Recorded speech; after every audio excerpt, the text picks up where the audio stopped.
अस्सलाम वालेकुम मैम।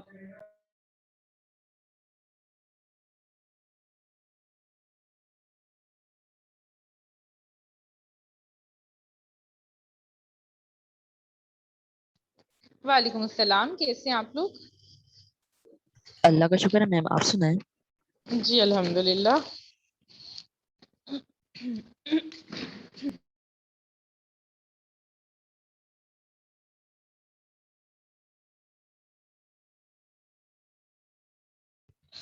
जी बच्चों, क्लास में आप लोगों को पता है मेरा नाम राहत है। पहले से मुझे बताएं कि मेरी आवाज़ सबको क्लियरली आ रही है?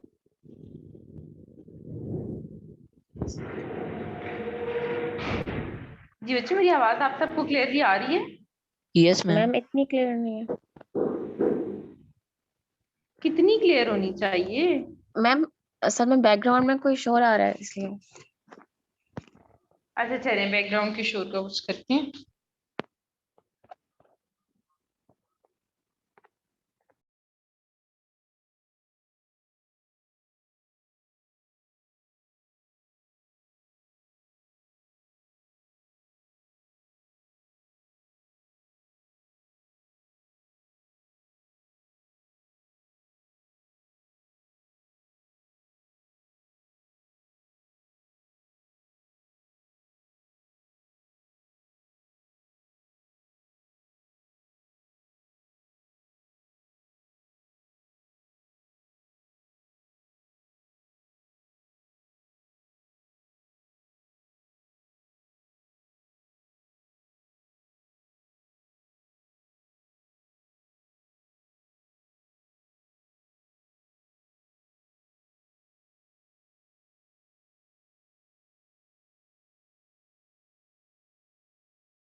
क्या कोई मुझे सुन सकते हैं? Yes ma'am. Yes ma'am. तो बच्चे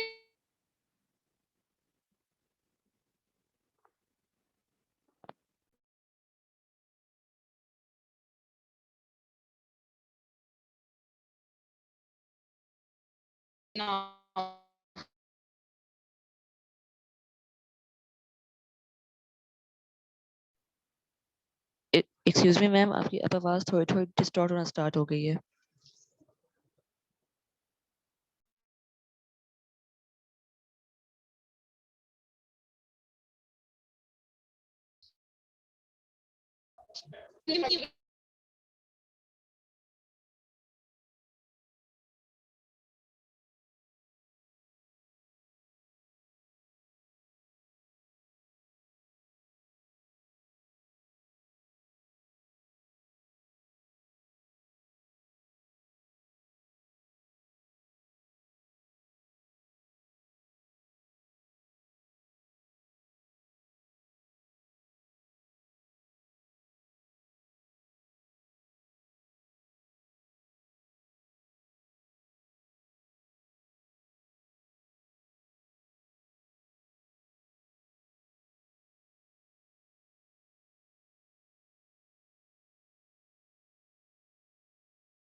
आप लोगों को जिसके पता है, मेरा नाम है राहत अयूब और मैं आपकी टीचर हूँ for the subject of the health and wellness. Hope so will had a good time.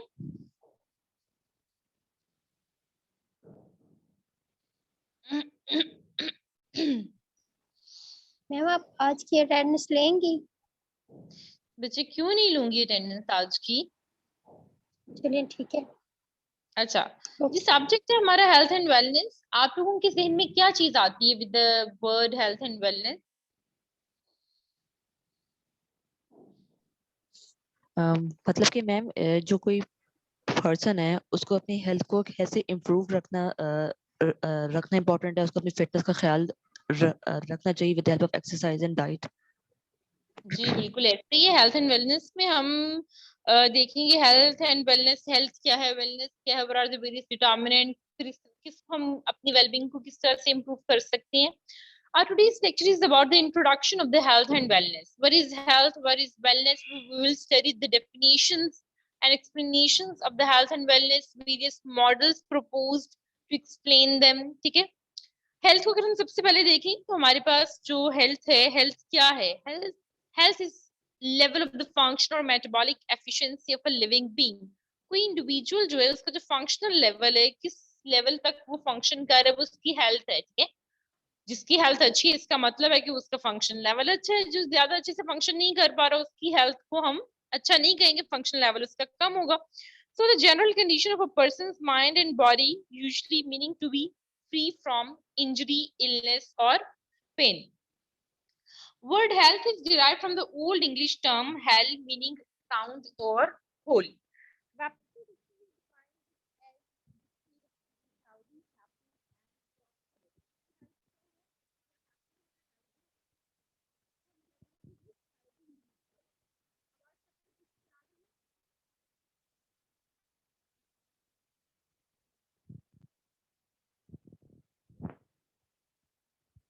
मेरा ख्याल है किसी को आवाज की जरूरत नहीं है, सब लोग सो रहे हैं. मैं बस बोलती हूँ लेकिन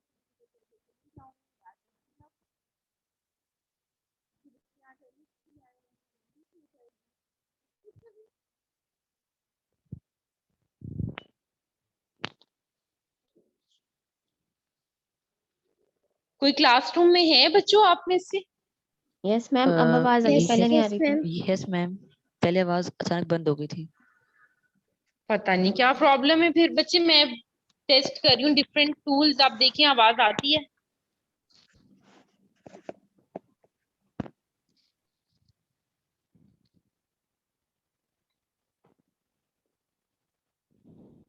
जी बच्चों आवाज आ रही है?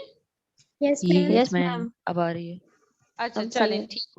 ठीक हो गया, ठीक हो गया.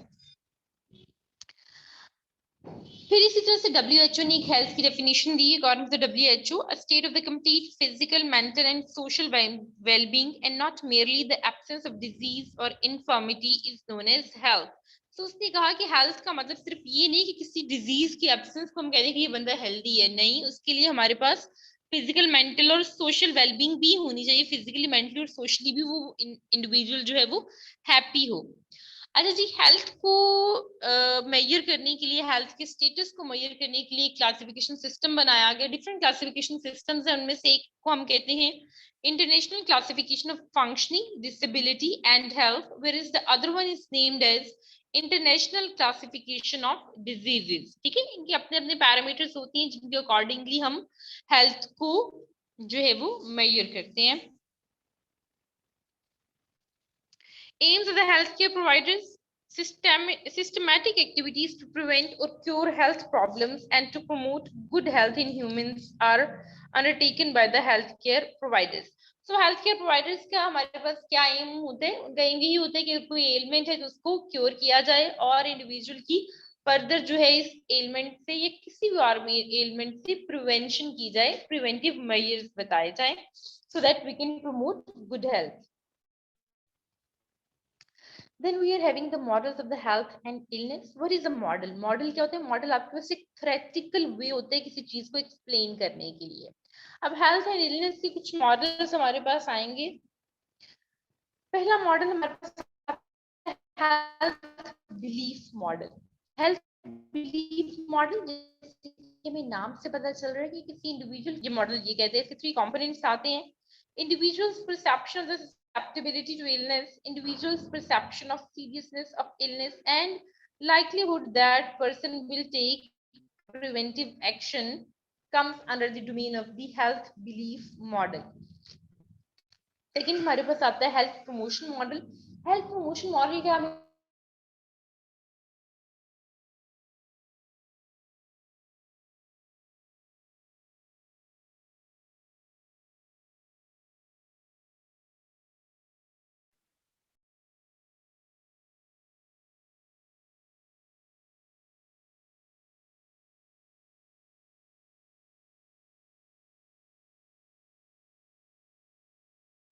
एक्सक्यूज मी मैम, आपकी आवाज फिर से बंद हो गई है। मैम आपकी आवाज नहीं आ रही।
मैम आपकी आवाज नहीं आ रही। हेलो किसी को मैम की आवाज आ रही? नहीं। तो बच्चे पहले बोलना था ना आप लोगों ने। मैम अब आ रही है, मैम खुद से पहले भी नहीं आ रही बोला है हम लोग। हमने। यस मैम, अभी भी हमने आना स्टार्ट हुई है। जी, क्योंकि अभी जब आपने कहा तो मैंने देखा मेरी तरफ से म्यूट था, मैंने उसको मैं अनम्यूट मैम किया, काफी इसलिए देर आप से लोगों को अब म्यूट। आवाज आई है। मैम वही देख रही थी, मुझे लगा आपने खुद म्यूट कर रखा है, मैं देख रही थी म्यूट किया। तो बच्चे स्लाइड्स नहीं चेंज हो मैम रही थी काफी साथ देर साथ? से म्यूट था। वो अभी स्लाइड भी अभी मैम शो हुई अभी है, चेंज चेंज हुई भी है हुई मैम, अभी इसलिए चेंज तो हुई मैंने है बोला स्लाइड। कि स्लाइड अच्छा चेंज ठीक हो है गई। ठीक है ठीक है ठीक है ठीक है बच्चे, उस स्लाइड को हम दोबारा देख लेते हैं।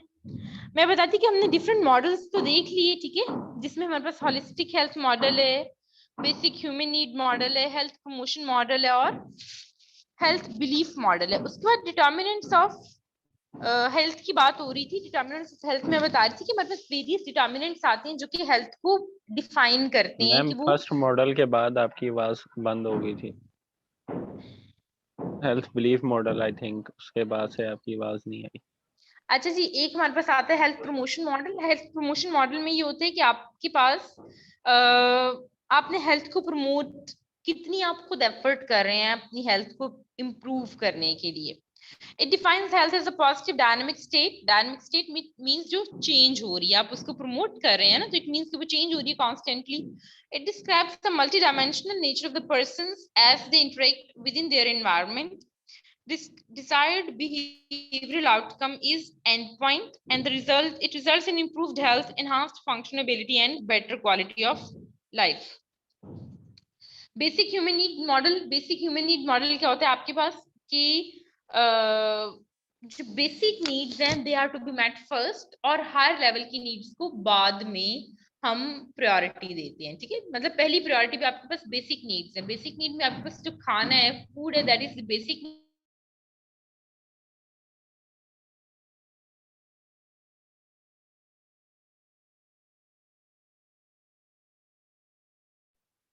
मैम आपकी फिर से आवाज बंद हो गई है।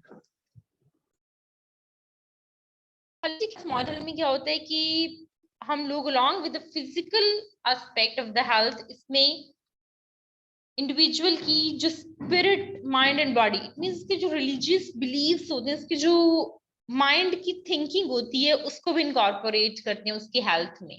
कि हेल्दी माइंड है, उसकी थिंकिंग कैसे है, पॉजिटिव थिंक कर रहा है, ठीक है, या वो अगर नेगेटिव थिंकिंग करेगा तो इस मींस कि वो हेल्थ एंड वेलनेस उस इंडिविजुअल के पास नहीं है।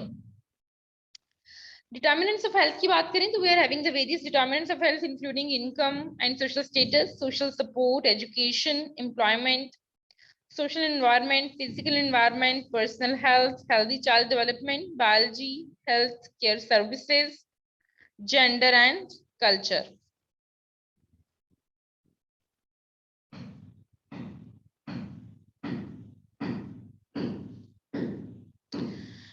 Three interdependent fields as key determinants of an health individual. अच्छा, तीन चीजें हैं जो एक दूसरे पे डिपेंड करती हैं और किसी इंडिविजुअल की हेल्थ को डिफाइन करती हैं।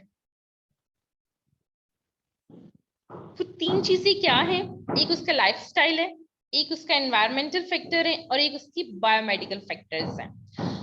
अच्छा बच्चों, यहाँ पे मैं आपको एक बात बताना चाहूंगी, वो ये कि ये सब्जेक्ट आपका ऐसे है कि थोड़ा लेंथी सब्जेक्ट है, ठीक है, लेकिन इसके अंदर का जो कंटेंट है वो डिफिकल्ट नहीं है। जस्ट लाइक बिहेवियरल साइंसेज है जो कि आपने अपने पीछे किसी सेमेस्टर में पढ़ा था। कुछ चीजें जरूरी नहीं है कि टीचर स्लाइड की एक एक लाइन रीड करे, कुछ चीजें मैं आपको वैसे ही जनरली एक्सप्लेन अगर कहीं कर देती हूँ और उस स्लाइड को आगे मूव कर देती हूँ, तो उसका ये मतलब नहीं है कि मैंने आपको पूरा कंटेंट डिलीवर।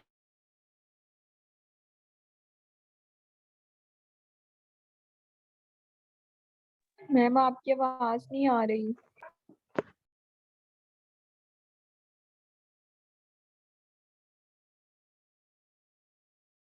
फील्ड्स हैं, लाइफस्टाइल,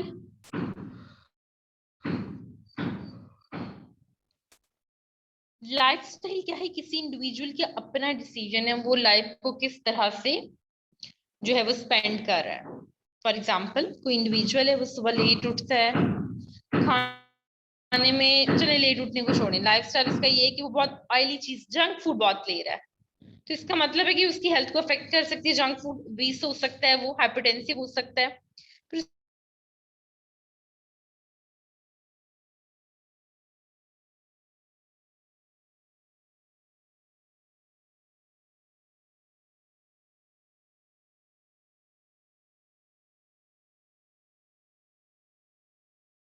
किसी को मैम की आवाज आ रही है?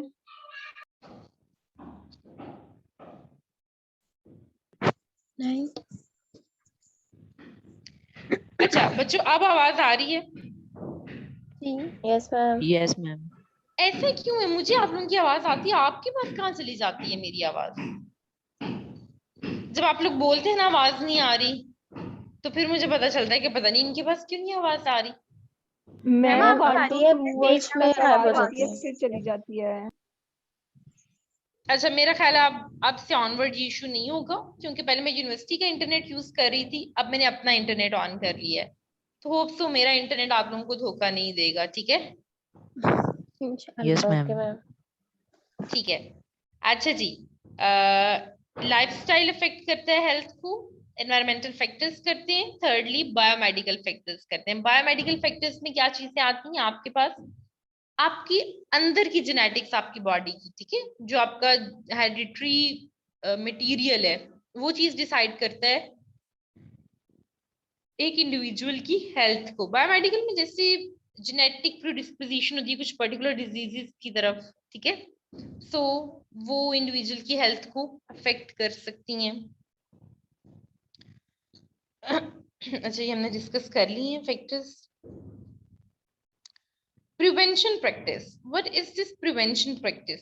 प्रिवेंशन प्रैक्टिस ये होती है कि आप फोकस करते हैं on prevention rather than on treatment. ठीक है, आप बजाय इसके कि बाद में आपको ट्रीटमेंट के लिए डिफरेंट मेडिसिन देनी पड़े, आप ऑलरेडी प्रिवेंट करने की कोशिश करते हैं कि वो चीजें अगर ही ना करें कि जिनके लिए हमें मेडिसिन देनी पड़े। हम लोग भी तो यही कोशिश करते हैं ना, जैसे कोरोना है तो हम प्रिवेंटिव मेजर्स पे ही चल रहे हैं ना, मास्क लगाते हैं, डिस्टेंसिंग करते हैं, आइसोलेशन करते हैं कि हमें वो डिजीज ना हो। ये होलिस्टिक अप्रोच हमारे पास आ जाती है।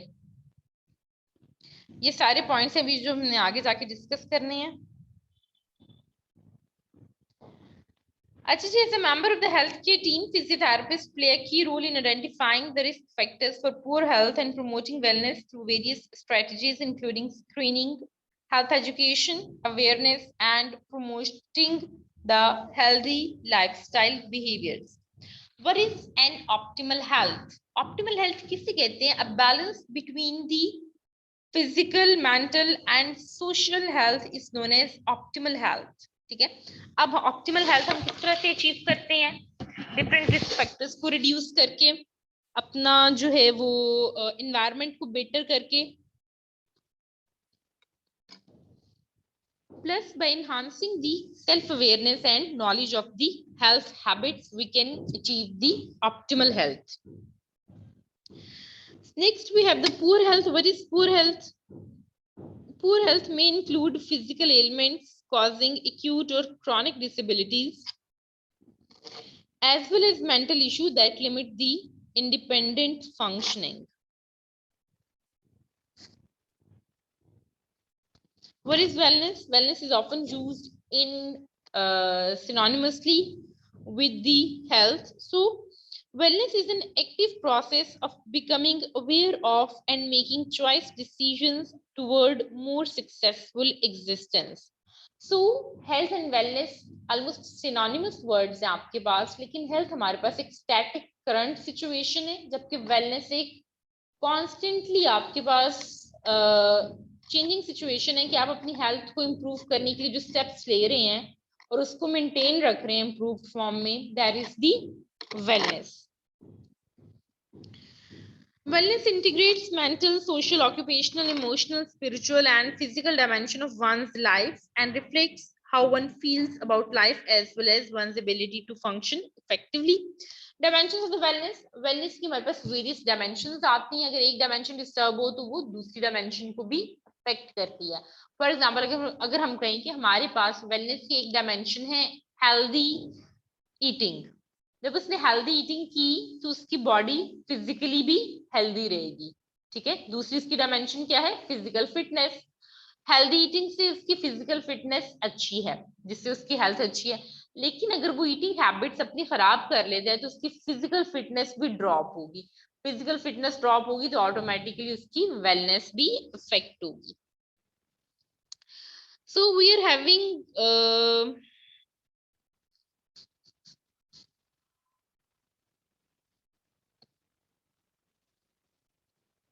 So we are having some dimensions of the wellness, including physical, spiritual, social, psychological, emotional, and intellectual. अगर हम physical की बात करें तो physically आपकी body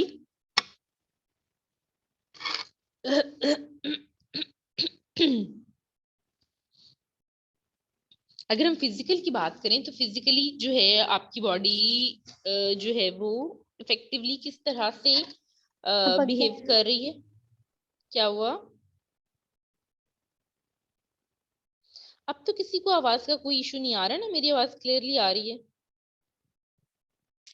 यस मैम, अब प्रॉब्लम नहीं है. ठीक हो गया, ये फिर वाईफाई प्रॉब्लम कर रहा था. अच्छा, सेकंड पॉइंट आता है स्पिरिचुअल. स्पिरिचुअली इसके बिलीव्स क्या है, रिलीजियस बिलीव्स क्या है, सोशल, सोशली वो एनवायरनमेंट में किस तरह से इंटरेक्ट कर रहा है, साइकोलॉजिकल, साइकोलॉजिकल उसकी अपनी थिंकिंग क्या है, पॉजिटिवली थिंक करता है या चीजों को नेगेटिवली ले लेता है, इमोशनल, उसकी जो इमोशंस हैं वो उनको किस तरह से यूज करता है. अच्छा, अब ये इमोशनल इंटेलिजेंस होती है आपके पास, ये भी आप लोगों ने पढ़ी हुई है कि वो अपने इमोशंस को राइट टाइम पे यूज करता है या गलत टाइम पे यूज करके तो एक फर्स्ट क्रिएट कर देता है, तो आपकी वेलनेस को अफेक्ट करेगी. देन कम्स इंटेलेक्चुअल कि वो कितना इंटेलिजेंट है, लाइफ की डिफरेंट सिचुएशंस में किस तरह इंटेलिजेंटली बिहेव करता है. अच्छी तरह से बिहेव करेगा इंटेलिजेंटली तो वो वेलनेस को लीड करेगी, और अगर नहीं ठीक से बिहेव करेगा तो वो वेलनेस को डिमोट करेगी। फिर हार्वर्ड क्लैनबेल ने क्या किया, offered a even more comprehensive perspective of the wellness with his 7 dimensions of wellness. He was a theologian. Theologian कौन होता है? जो theology की study करता है, religious जो different religions की study जो है ना उसे हम theology कहते हैं। So हार्वर्ड क्लीनबेल ने क्या किया, वेलनेस के में डिफरेंट डायमेंशंस दी, और उसमें क्या था, सोशल वेलबींग नहीं, सोशल नहीं थी, स्पिरिचुअल वेलबींग थी, मेंटल वेलबींग थी, फिजिकल वेलबींग थी, रिलेशनशिप वेलबींग थी, वर्क वेलबींग थी, प्ले वेलबींग थी, और वेलबींग ऑफ आवर वर्ल्ड थी। बाकी तो आपको पता ही है, रिलेशनशिप वेलबींग, उसका रिलेशनशिप कैसे है, specially with the loved ones, family हो सकती है, सिबलिंग्स, पेरेंट्स या स्पाउस। वर्क वेलबींग, जहाँ पे वो एम्प्लॉयमेंट कर रहा है वहां का एनवायरनमेंट कैसा है, अच्छा होगा तो वेलबींग अच्छी होगी, नहीं तो वेलनेस नहीं होगी। प्ले वेलबींग, वो अपनी लाइफ को एंजॉय कितना करता है, जब उसके पास लेजर टाइम होता है तो वो कोई अपने लिए टाइम निकालता है। And lastly comes the wellbeing of our world, कि हमारी वर्ल्ड की सराउंडिंग की वेलबींग हमें बहुत अफेक्ट करती है। जैसा कि ये 2 दिन पहले लाहौर का इवेंट था, तो क्या उसने आप लोगों को अफेक्ट नहीं किया? अफेक्ट किया ना उस चीज ने हमें, ब्रूटल किलिंग जो दोनों साइड्स पे हुई, तो क्या हम उससे परेशान नहीं होते? हम होते हैं, ऑफ कोर्स हमारी वेलनेस अफेक्ट होती है। तो आउटर वर्ल्ड की वेलबींग भी हमें अफेक्ट करती है। We are having the various models of the wellness. Ardell के मॉडल्स हम देखेंगे। आर्डल ने एक मॉडल हमें दिया 1977 में, फिर एक 1986 में।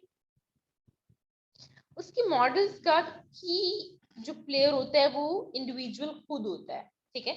आर्डल की मॉडल में क्या था, उसने कहा कि 4 डिफरेंट फैक्टर्स हैं। कौन कौन से? न्यूट्रिशनल अवेयरनेस, अच्छी न्यूट्रिशन होगी तो वेलनेस होगी। एनवायरमेंटल सेंसिटिविटी, एनवायरमेंट एक अच्छा होगा, सेंसिटिव एनवायरमेंट होगा according to the patient patient individuals needs, तो वेलनेस होगी। फिजिकली फिट होगा तो वेलनेस होगी, और स्ट्रेस मैनेज करेगा अच्छे से तो वेलनेस होगी। अब ये चारों चीजें किसकी रिस्पॉन्सिबिलिटी है? ये चारों की चारों चीजें इंडिविजुअल की खुद की रिस्पॉन्सिबिलिटीज हैं। Then comes Order's model of wellness in 1986. 86 में उसने क्या किया, इस मॉडल को थोड़ा सा चेंज किया, और उसने nutritional awareness and physical fitness को एक डोमेन में लेकर आया। साथ में एक इमोशनल इंटेलिजेंस, जिसको भी हमने पहले भी डिस्कस किया है, उसको उसने एक पार्ट दिया। थर्ड वन, रिलेशनशिप डायनामिक्स, कि डिफरेंट जो रिलेशनशिप्स है उसको वो कितने अच्छे से मेंटेन करता है एक इंडिविजुअल। एंड लास्टली आपके पास आ गया मीनिंग एंड पर्पस।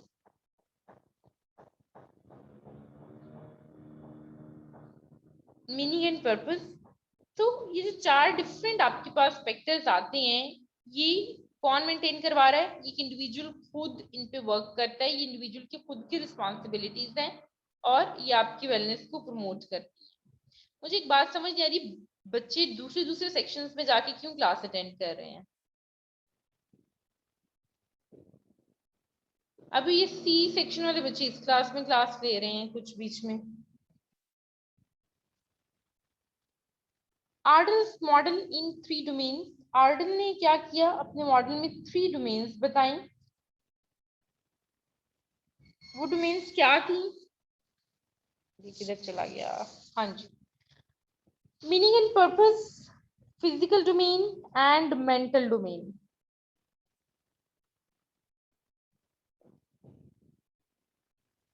डिफरेंट सब पॉइंट्स आ जाते हैं। फिजिकल के अंदर देखें तो हमारे पास एक्सरसाइज एंड फिटनेस आती है, न्यूट्रिशन आती है, अपीयरेंस आती है, चैलेंज लाइफस्टाइल हैबिट्स आती हैं। मेंटल में देखें तो इमोशनल इंटेलिजेंस से इफेक्टिव डिसीजंस हैं, स्ट्रेस मैनेजमेंट है, factual knowledge and mental health आ जाता है। मीनिंग एंड पर्पस में देखें तो रिलेशनशिप्स आ जाते हैं, ह्यूमर एंड प्ले। तो ये सब की सब चीजें मिलके हमारे पास एक इंडिविजुअल की वेलनेस को डिफाइन करती हैं। Comparing the holistic medicine with conventional medicine, मैंने जैसे कि आपको पहले भी बताया, कन्वेंशनल मेडिसिन में सिर्फ हमारे पास मेडिसिन पे फोकस किया जाता है या सर्जरी पे फोकस किया जाता है, वेयरएज होलिस्टिक मेडिसिन में मेडिसिन के साथ साथ हम लोग इंडिविजुअल की माइंड एंड बॉडी पे काम करते हैं, स्पिरिचुअली उसको स्ट्रॉन्ग करने की कोशिश करते हैं। इसके अलावा जो दूसरी हमारे पास और टेक्निक्स आती हैं, जैसे ऑक्यूपंक्चर वगैरह या फिजियोथेरेपी, ये सब भी आपके पास होलिस्टिक में ही ऐड कर दी जाती हैं। वैसे मेनली होलिस्टिज्म जो है आपके पास वो स्पिरिट पे काम कर रही होती है। ये कुछ डिफरेंसेस हैं, इसकी स्ट्रेंथ एंड वीकनेसेस हैं, इनको एक दफा खुद से आप लोग रीड कर लीजिएगा, इंपॉर्टेंट है, याद रखिएगा। Quality of life, what is the quality of life? एक इंडिविजुअल की लाइफ की क्वालिटी क्या होती है, वो लाइफ को किस तरह से लीड कर रहा है, या उसके पर्सपेक्टिव क्या है डिफरेंट डोमेन्स ऑफ लाइफ के मुतालिक, that is his quality of life. अगर तो वो कंटेंटेड होगा अपनी लाइफ से तो उसकी क्वालिटी अच्छी होगी, अगर वो डिससेटिस्फाइड होगा तो क्या होगा उसकी क्वालिटी, इट मीन्स अच्छी नहीं है। So according to the World Health Organization, quality of life is the individual's perception of their position in life in context of the cultural and value systems in which they live and in relation to their goals, expectations, standards and concerns. So quality of life को measure करने के लिए हमने क्या किया, हमने एक assessment scale बनाया जिसका नाम हमने रखा SF36। SF36 के हमारे पास 8 डिफरेंट हेल्थ के एस्पेक्ट्स हैं जिनको वो जो है डिफाइन करता है या मेजर करता है। So SF36 says limitation in the physical activities because of the health problem को वो देखेगा, फिर वो देखेगा limitation in the social activities because of the physical और emotional problem, limitation in usual role activities because of the physical health problem, bodily pain, general mental health, limitation in usual role activities because of the emotional problems, vitality and general health perception. We're having 3 types of the prevention practice. One is the primary, then comes the secondary, and last one is the tertiary prevention practice. इसको जरा अगर हम देखें तो primary में हम क्या देखते हैं, हम प्राइमरी में सिंपल डिजीज की अक्रेंस को प्रिवेंट कर रहे होते हैं। Preventing a target condition in a susceptible or potentially susceptible population through the specific measures such as general health promotion efforts. Secondary prevention, decreasing the duration of illness, severity of the disease, and number of the sequel through early diagnosis and prompt intervention. Tertiary, limiting the degree of disability and promoting rehabilitation and restoration of the function in patients with the chronic or reversible diseases. यहाँ क्या हुआ, जो आपके पास primary prevention थी उसमें हमने क्या करना है, एक फैमिली है उसमें हाइपरटेंशन का डिजीज बहुत रन करता है, हमने प्राइमरी प्रिवेंशन क्या करनी है, हमने उनको कहना है कि वो अपनी डाइट में सॉल्ट का इंटेक बहुत मिनिमम रखें और साथ में वॉक जरूर है।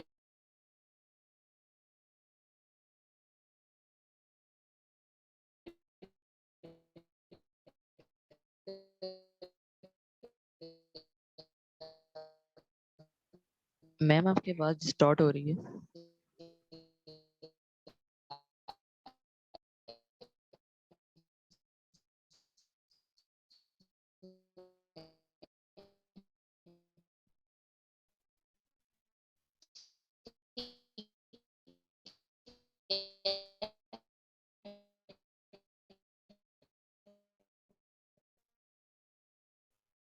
क्रॉनिक इलनेस चीज आता है, हम एग्जांपल लें सेरेब्रल पॉल्सी की जो कि क्रॉनिक इलनेस है, उसका ट्रीटमेंट नहीं है सच हमारे पास, तो उसमें भी हम क्या करते हैं, हम रिहेबिलिटेटिव मेजर्स लेते हैं, इंडिविजुअल की लाइफस्टाइल मॉडिफिकेशंस करते हैं कि जितनी उसके पास कैपेबिलिटी है उसको वो फुली यूटिलाइज करके एक हैप्पी एंड हेल्दी लाइफ जो है वो लीड करे। होलिस्टिक मेडिसिन क्या आती है आपके पास, holistic healthcare is compatible with the medicine designed to restore health and wellness.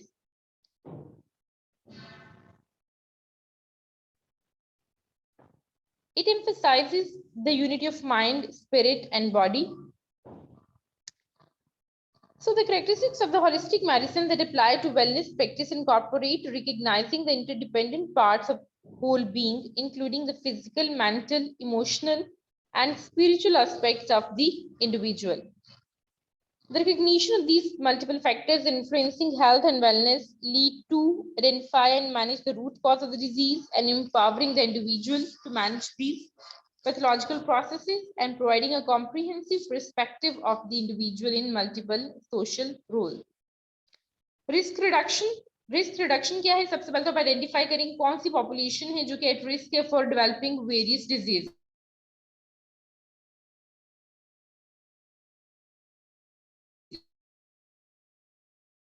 Ma'am आपकी आवाज नहीं आ रही है।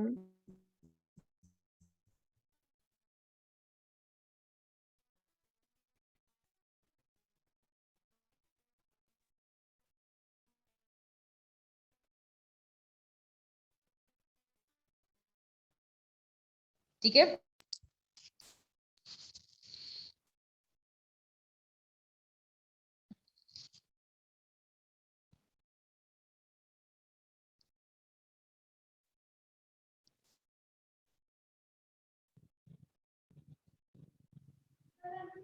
मैम आवाज नहीं आ रही। बेटा एक मिनट, मैंने आपसे कहा था 1 मिनट वेट करें, मैं खुद ही खामोश थी 2 मिनट के लिए। अच्छा जी, क्या बात कर रहे थे हम? रिस्क रिडक्शन की बात शुरू की थी हमने। Yes ma'am. हाँ, तो रिस्क रिडक्शन में हमारे पास क्या होता है कि हम आइडेंटिफाई करते हैं हेल्थ ऐसे इंडिविजुअल्स को जो जिनकी हेल्थ एट रिस्क है due to some diseases.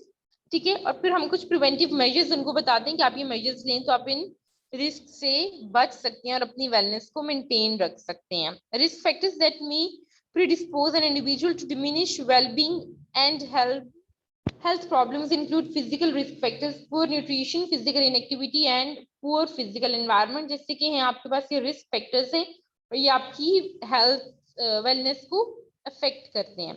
So by identifying and addressing these risk factors, the health professionals can reduce the incidence of injury and illness. Now moving towards the physiotherapist, what is the role of the physiotherapist in all this? Physiotherapist has a major role in the prevention of the various diseases। ठीक है, physical therapist आपको पता है different domains में होते हैं, neurological, cardiopulmonary, integumentary. ठीक है, ये मस्कुलोस्केलेटल, ये सारे हम डोमेन्स को डील कर रहे होते हैं। The physical therapist determines an individual's functional capabilities by examining the requisite motor skills and behaviors needed to perform tasks relevant to that individual's role in society। अब फिजियोथेरेपिस्ट ने क्या करना है, हर इंडिविजुअल को हम अलग अलग से एग्जामिन करते हैं और असेस करते हैं कि उसकी क्या नीड्स है, हम उसको क्या बता रहे हैं। फॉर एग्जांपल अगर कोई एथलीट है तो ऑफ कोर्स हम उसकी स्ट्रेंथ ट्रेनिंग पे काम करेंगे, स्टैमिना डेवलप करेंगे। और अगर कोई ओल्ड इंडिविजुअल है तो हम फिर क्या करेंगे, हम उसकी जनरल उतनी ही कैपेबिलिटी को रिस्टोर करेंगे या मेंटेन रखने की कोशिश करेंगे जितनी उसको नीडेड है। फॉर एग्जाम्पल बेड से उठना, बैठना, वॉशरूम तक जाना, उसमें तो कोई स्टैमिना वगैरह रिक्वायर्ड नहीं है ना। Social support can contribute significantly to individuals' well-being. This well-being in turn lead to the individual's ability to develop a personal sense of the meaningful life। अगर हम देखें तो फिजियोथेरेपिस्ट का क्या रिस्पॉन्सिबिलिटी होती है?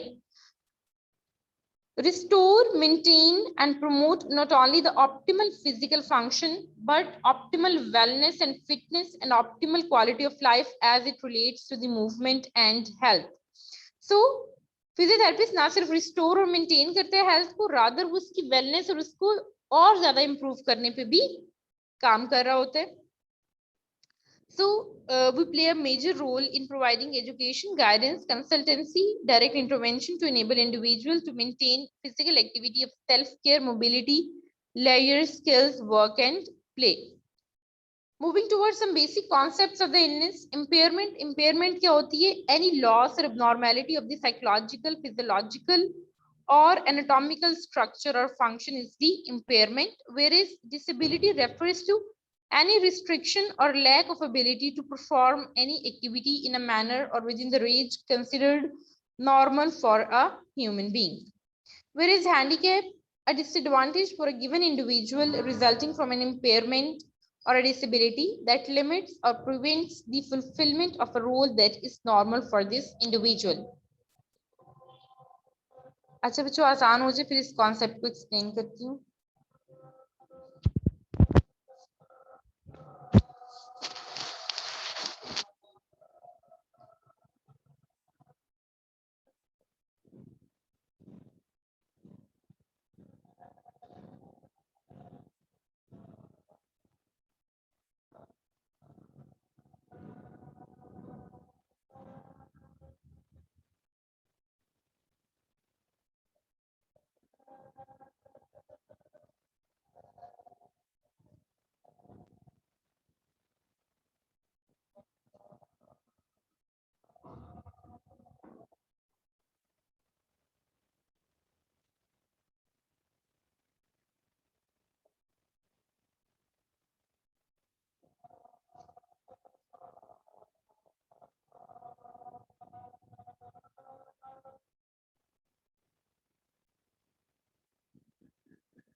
जी बच्चों, तो आपके पास इम्पेयरमेंट क्या है? एक दिस एनी लॉस है, ठीक है, एनी लॉस और abnormality of the any function impairment, कोई लॉस हो जाए आपके पास तो वो इम्पेयरमेंट होता है। जबकि डिसेबिलिटी एनी रिस्ट्रिक्शन, उस इम्पेयरमेंट की वजह से जो प्रॉब्लम आता है वो डिसेबिलिटी होते हैं, और हैंडीकैप उस इंडिविजुअल को कहा जाता है जिसमें वो डिसेबिलिटी पाई जाती है। ठीक है, क्लियर हो गया ये concept? Yes ma'am. Any question from your side? No ma'am. Okay बच्चों, लेक्चर को अच्छे से पढ़िएगा, कोई प्रॉब्लम हुआ तो नेक्स्ट लेक्चर में मुझसे पूछ लीजिएगा, ठीक है? ओके मैम ये आप मैम। LMS पे अपलोड करेंगे? ये LMS पे अपलोड हो चुका है, आप लोग देख सकते हैं वहां से स्टडी मटेरियल्स में। ओके। ओके जी, अल्लाह हाफिज। अल्लाह हाफिज मैम।